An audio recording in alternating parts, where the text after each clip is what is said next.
ಬೆಂಗಳೂರು ವಿಶ್ವವಿದ್ಯಾಲಯದಲ್ಲಿ ವಿದ್ಯಾರ್ಥಿನಿ ನೇಣಿಗೆ ಶರಣಾಗಿದ್ದಾರೆ. ವಿದ್ಯಾರ್ಥಿನಿ ಪಾವನಾ ಹೆಚ್ಎನ್ ನೇಣಿಗೆ ಶರಣಾಗಿರೋದು.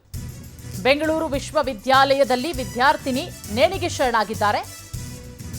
ವಿದ್ಯಾರ್ಥಿನಿ ಪಾವನಾ ಹೆಚ್ಎನ್ ಲೇಡೀಸ್ ಹಾಸ್ಟೆಲ್ನಲ್ಲಿ ನೇಣು ಬಿಗಿದುಕೊಂಡು ಪಾವನಾ ಆತ್ಮಹತ್ಯೆಗೆ ಶರಣಾಗಿದ್ದಾರೆ. ಇವರೇನೆ ಎಂಎ ಕನ್ನಡದಲ್ಲಿ ಇವರು ದ್ವಿತೀಯ ವರ್ಷದಲ್ಲಿ ವ್ಯಾಸಂಗ ಮಾಡ್ತಾ ಇದ್ರು.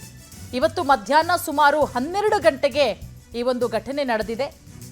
ಹಾಸ್ಟೆಲ್ನಲ್ಲಿದ್ದಂತಹ ಕೆಲ ಯುವತಿಯರು ಗಮನಿಸಿ ಮಾಹಿತಿ ಕೊಡ್ತಾರೆ. ಆದರೆ ಪಾವನ ಆತ್ಮಹತ್ಯೆ ಮಾಡಿಕೊಳ್ಳೋದಕ್ಕೆ ಏನು ಕಾರಣ ಅನ್ನೋದು ಸದ್ಯಕ್ಕಂತೂ ತಿಳಿದು ಬಂದಿಲ್ಲ. ಪೊಲೀಸರ ತನಿಖೆ ಆಗ್ತಾ ಇದೆ. ಸೋಕೋ ಟೀಮ್ ಹಾಗೆ ಪೊಲೀಸರು ಭೇಟಿ ಕೊಟ್ಟು ಪರಿಶೀಲನೆ ಮಾಡ್ತಾ ಇದ್ದಾರೆ. ಜ್ಞಾನಭಾರತಿ ಪೊಲೀಸ್ ಠಾಣಾ ವ್ಯಾಪ್ತಿಯಲ್ಲಿ ಈ ಘಟನೆ ನಡೆದಿದೆ. ವಿದ್ಯಾರ್ಥಿನಿ ನೇಣಿಗೆ ಶರಣಾಗಿರೋದು. ಎಂಎ ಕನ್ನಡದಲ್ಲಿ ಪಾವನ ದ್ವಿತೀಯ ವರ್ಷದಲ್ಲಿ ವ್ಯಾಸಂಗ ಮಾಡ್ತಾ ಇದ್ರು. ಮೂಲತಃ ಎಲ್ಲಿಯವರು, ಯಾವ ಕಾರಣಕ್ಕೋಸ್ಕರ ಇವರು ಆತ್ಮಹತ್ಯೆಗೆ ಶರಣಾಗಿದ್ದಾರೆ, ಎಲ್ಲದರ ಬಗ್ಗೆ ಈಗ ಪೊಲೀಸರ ತನಿಖೆ ಆಗ್ತಾ ಇದೆ. ಪೊಲೀಸರು ಈಗ ತನಿಖೆಯನ್ನ ನಡೆಸ್ತಾ ಇದ್ದಾರೆ. ಈ ಬಗ್ಗೆ ಮತ್ತಷ್ಟು ಮಾಹಿತಿ ಕೊಡ್ತಾರೆ ನಮ್ಮ ಪ್ರತಿನಿಧಿ ಶಶಿಧರ್. ನಮ್ಮ ಜೊತೆಗೆ ದೂರವಾಣಿ ಸಂಪರ್ಕಕ್ಕೆ ಜಾಯ್ನ್ ಆಗಿದ್ದಾರೆ. ಶಶಿಧರ್, ಏನ್ ಕಾರಣ ವಿದ್ಯಾರ್ಥಿನಿ ಆತ್ಮಹತ್ಯೆಗೆ?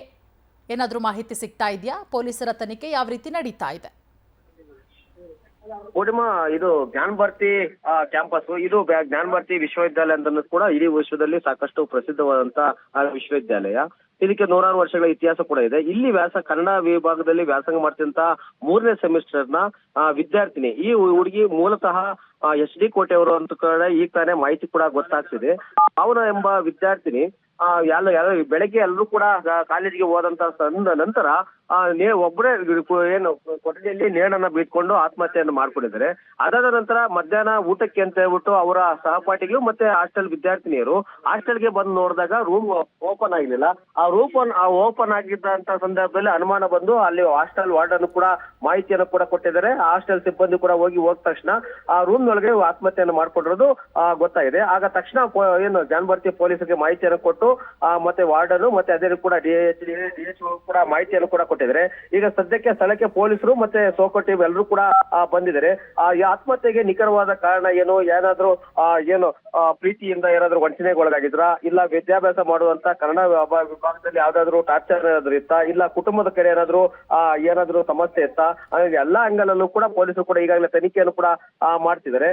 ಹೀಗಾಗಿ ಅವರ ಪೋಷಕರು ಕೂಡ SD ಕೋಟೆ ಅಂತಂದ್ರೆ ಇನ್ನು 3-4 ಗಂಟೆಗಳ ಕಾಲ ಅವರಿಗೆ ಕಾಲಾವಕಾಶ ಬೇಕಾಗುತ್ತೆ ಅಲ್ಲಿಂದ ಇಲ್ಲಿಗೆ ಬರೋದಕ್ಕೆ. ಅವ್ರು ಬಂದ ನಂತರ ಯಾವ ರೀತಿಯಂತ ದೂರನ್ನು ಕೊಡ್ತಾರೆ, ಮತ್ತೆ ವಿಶ್ವವಿದ್ಯಾಲಯದಿಂದ ರಿಜಿಸ್ಟರ್ ಆಗಿರೋದು ಕುಲಪತಿಗಳಾಗಿರ್ಬೋದು ಅವ್ರು ಯಾವ ರೀತಿ ಅಂತ ದೂರನ್ನು ಕೂಡ ಕೊಡ್ತಾರೆ, ಆ ತನಿಖೆ ಯಾವ ರೀತಿಯಾಗಿ ಸಹಕಾರ ಮಾಡ್ತಾರೆ ಅಂತ ಕಾದ್ ನೋಡ್ಬೇಕಿದೆ. ಪೂರ್ಣಿಮಾ, ಥ್ಯಾಂಕ್ ಯು ತಮ್ಮೆಲ್ಲ ಮಾಹಿತಿಗಾಗಿ.